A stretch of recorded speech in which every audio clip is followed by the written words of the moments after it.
नमस्कार, मैं अमित और आप देख रहे हैं आंखें न्यूज 24। आइए नजर डालते हैं आज के महत्वपूर्ण खबरों पर। बरसे सम्राट चौधरी कहा आरक्षण विरोधी होना राहुल गांधी के डीएनए में शामिल। केंद्रीय मंत्री द्वारा राहुल गांधी को आतंकी कहे जाने पर बिगड़े अखिलेश सिंह। राजद का आरोप नीतीश के दांत दिखाने के कुछ और खाने के कुछ। मंत्री जमा खान ने कहा बीमार बिहार को स्वस्थ बिहार बनाया है नीतीश कुमार ने। और तेजस्वी की जासूसी वाले आरोप पर बोले मंगल पांडे। नमस्कार, मैं अमित और आप देख रहे हैं आंखें न्यूज 24। उप मुख्यमंत्री सम्राट चौधरी ने कहा है कि आरक्षण के विरोधी है राहुल गांधी के डीएनए में है। विदेश में जाकर देश का अपमान किया राहुल गांधी ने। राहुल गांधी से दादा दादी पिता सभी ने आरक्षण का विरोध किया। विदेश में जाकर राहुल गांधी आरक्षण समाप्त करने की बात कहते हैं। मॉनिटरी को आरक्षण देने का कांग्रेस काम जरूर करती है। नरेंद्र मोदी की सरकार में आरक्षण को कोई छू नहीं सकता। बिहार में लालू प्रसाद यादव भी एक नेता है आरक्षण के विरोधी। लालू प्रसाद ने 1990 से लेकर 2005 तक बिहार में शासन किया मगर किसी को आरक्षण नहीं दिया। राहुल गांधी औरत को अलगाववादियों के साथ ले जाना चाहते हैं। आरक्षण के विरोधी राहुल गांधी। उन्होंने कहा कि लालू प्रसाद ने आरक्षण का लगातार विरोध किया। आज साथियों, हम आपसे भारतीय जनता पार्टी का पक्ष रखना चाहते हैं। जिस तरह विदेश में जाकर राहुल गांधी ने लोकतंत्र का मजाक उड़ाने का काम किया और विदेश में जाकर राहुल गांधी जी ने भारत के संविधान बाबा साहब अंबेडकर द्वारा इस देश में आरक्षण की व्यवस्था को दिए जाने के उसका भी मजाक उड़ाने का काम किया।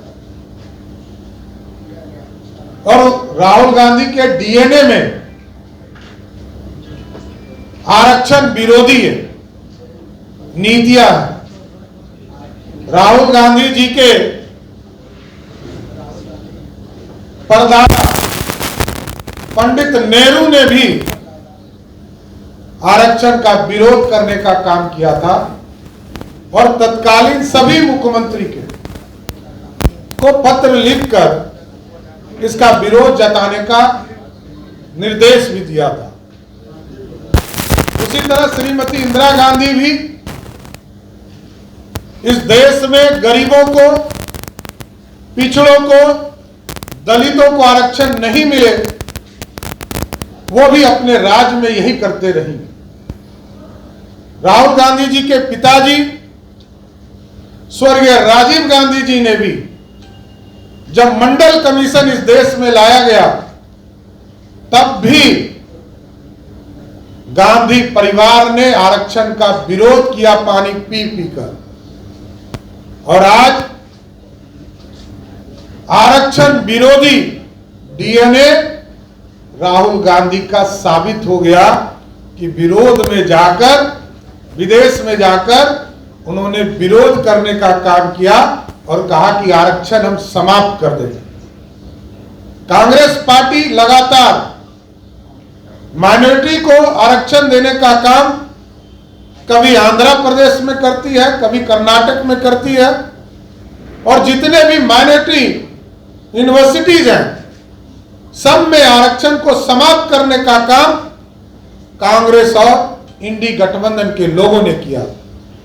इसलिए पूरी तरह कांग्रेस एक्सपोज भी हो चुका, डिपोज भी हो चुका और देश की जनता ने सही फैसला लिया कि फिर से नरेंद्र मोदी की सरकार बनाया।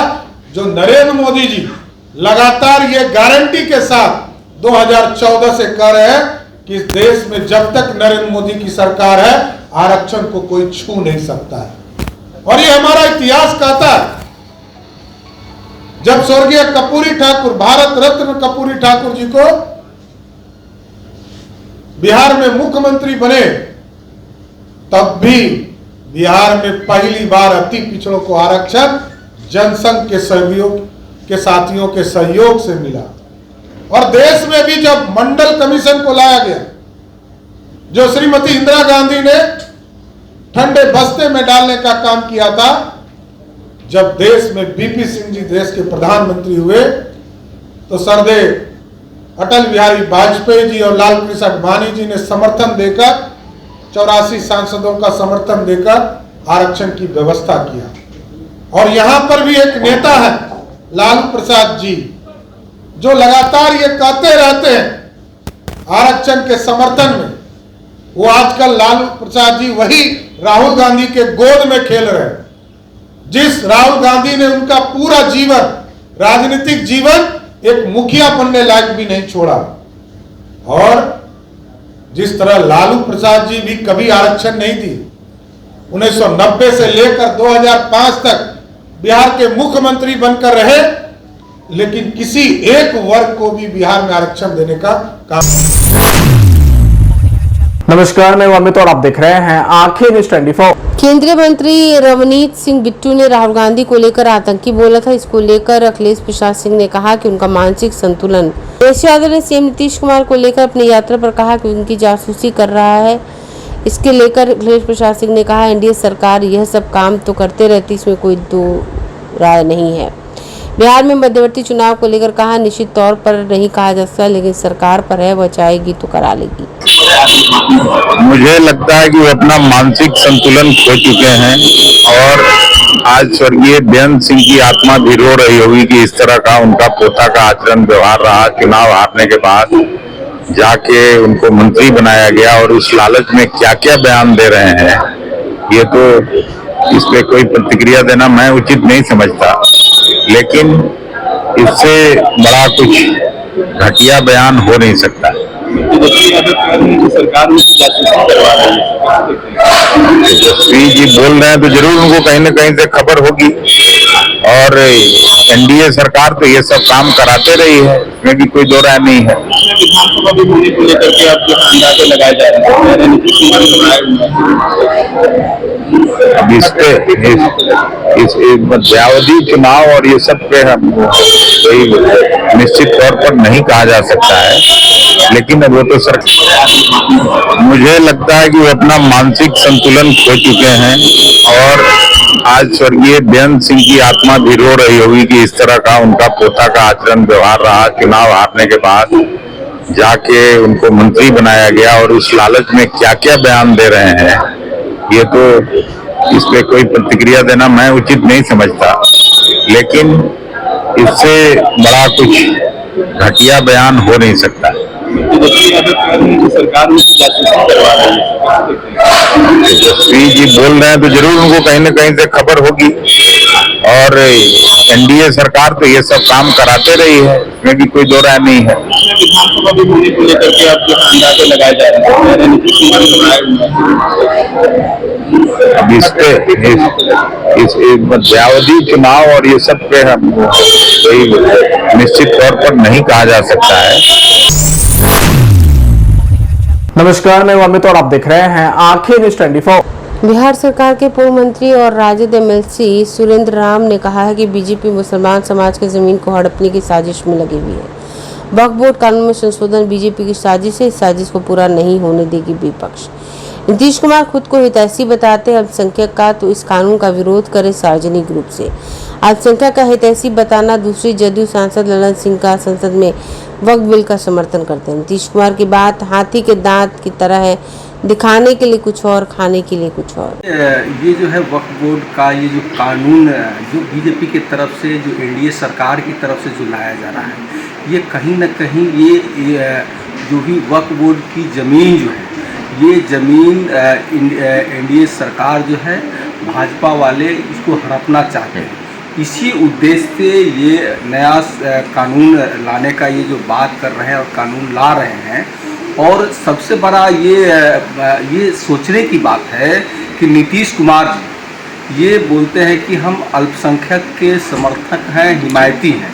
तो हम ये उनसे जानना चाहते हैं कि जब आप अल्पसंख्यक के हिमायती हैं, उनके हमदर्द हैं, तो जब लोकसभा में और राज्यसभा में ये बिल पेश किया जा रहा था, तो इन्हीं का मंत्री, इन्हीं का सांसद ललन सिंह पुरजोर तरीका से इसका समर्थन करने का काम किया।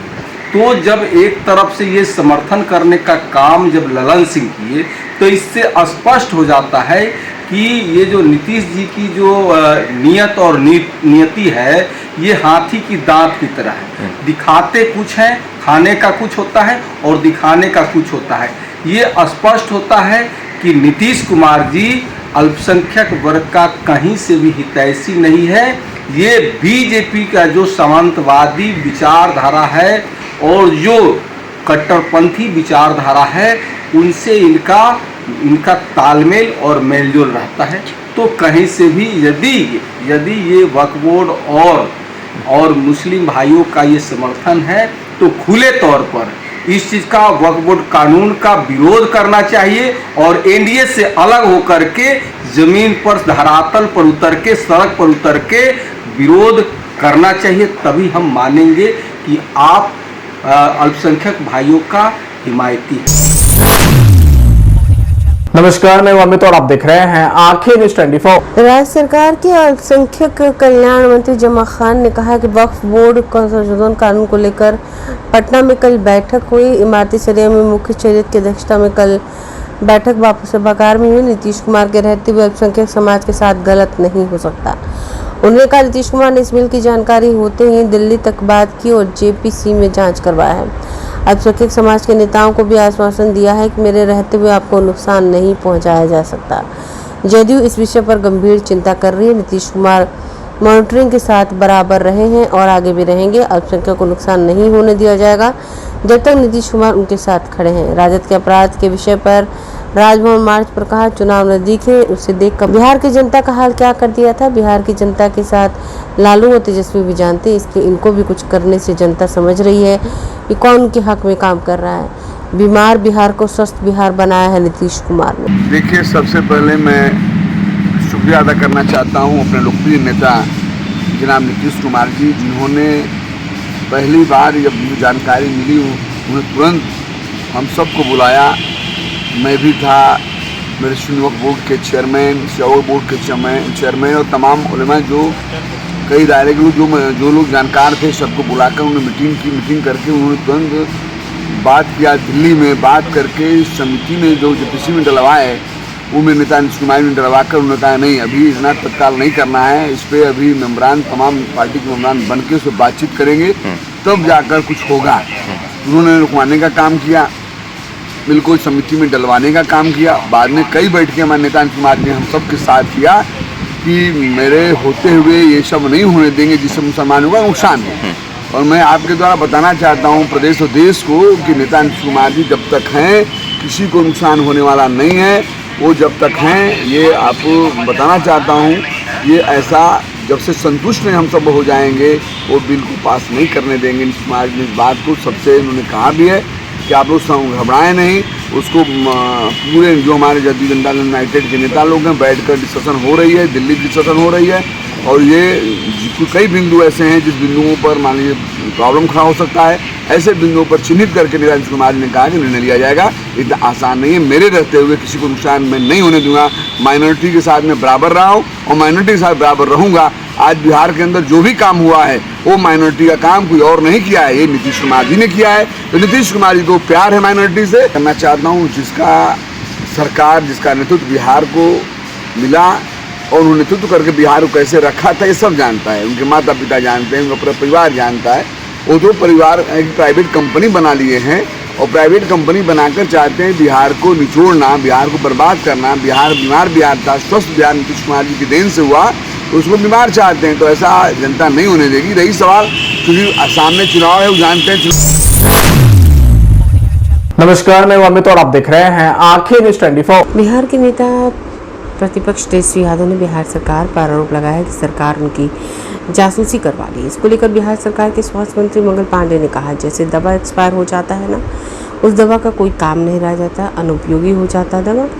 इस तरह जिस सज्जन का नाम आपने लिया वो राजनीति में एक्सपायर दवा ही की तरह है, अनुपयोगी हो गए क्योंकि उनको बहुत कम उम्र में बिहार की जनता ने देख लिया कि पिता की परछाई से वो बाहर निकल नहीं पाए और पिता की छाया में राजनीति करके पिता ने जिस बच्चे को राजनीति में छोड़ा, जैसे अपराध, गुंडागर्दी, अपराधियों को समर्थन, अपराधियों को संरक्षण, भ्रष्टाचार, परिवारवाद, इस रास्ते पर वो आगे बढ़े तो जनता उनको रिजेक्ट कर चुकी है।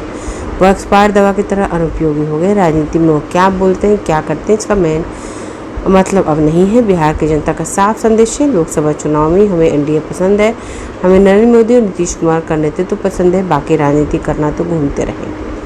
वन नेशन वन इलेक्शन पर मंगल पांडे ने कहा कि यह काफ़ी गंभीर विषय है, पूरे देश में सभी राजनीतिक दलों के बीच इस पर विचार विमर्श चल रहा है। विचार विमर्श पूर्व में हुआ, सभी राजनीतिक दलों का सुझाव लिया गया। देश के पूर्व राष्ट्रपति आदरणीय रामनाथ कोविंद की अध्यक्षता में एक समिति गठित है। पटना में वक्फ विधेयक संशोधन को लेकर अल्पसंख्यकों की बैठक हुई, जिसमें उन्होंने कहा था कि अगर इस कानून को जोस्ती थोपा जाएगा तो अल्पसंख्यक समाज सड़कों पर उतरेगा और कृषि बिल की तरह सरकार को कानून वापस लेना पड़ेगा। इस सवाल के जवाब में मंगल पांडे ने कहा, हमने इनको सुना है, लेकिन अगर वह अपनी भाषा तो यह ठीक नहीं है। यह लोकतांत्रिक देश है, प्रजातांत्रिक देश है, संविधान से देश चलता है, संविधान की व्यवस्थाएं हैं और संविधान की व्यवस्था में जब कभी सुधार की जरूरत पड़ी है, आज़ादी के बाद बहुत सुधार किए गए हैं और हमारे प्रधानमंत्री के नेतृत्व में कई सुधार हुए हैं। ब्यूरो रिपोर्ट, आंखें न्यूज़ 24।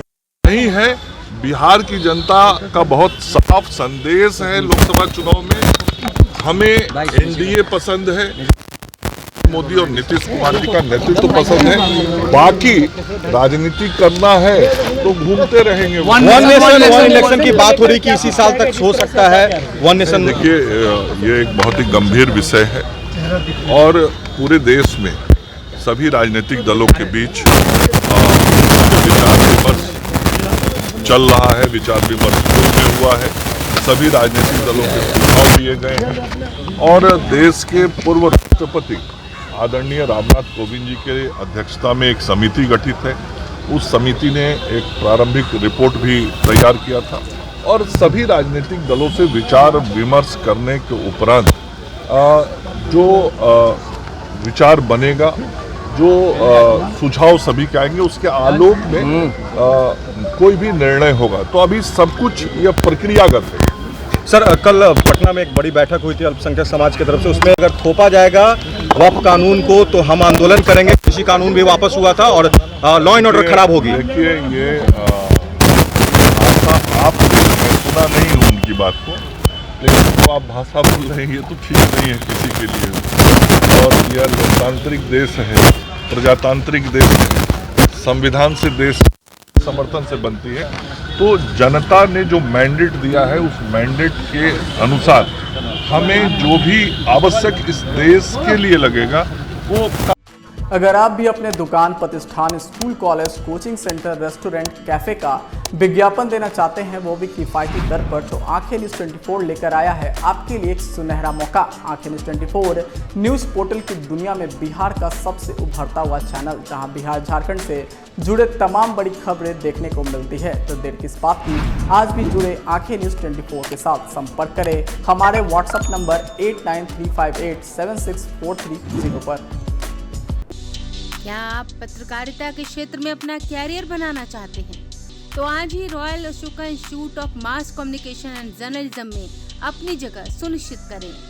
आर्यभट्ट ज्ञान विश्वविद्यालय पटना से मान्यता प्राप्त 100% प्लेसमेंट के साथ royal Ashoka institute of mass communication and journalism नामांकन जारी है।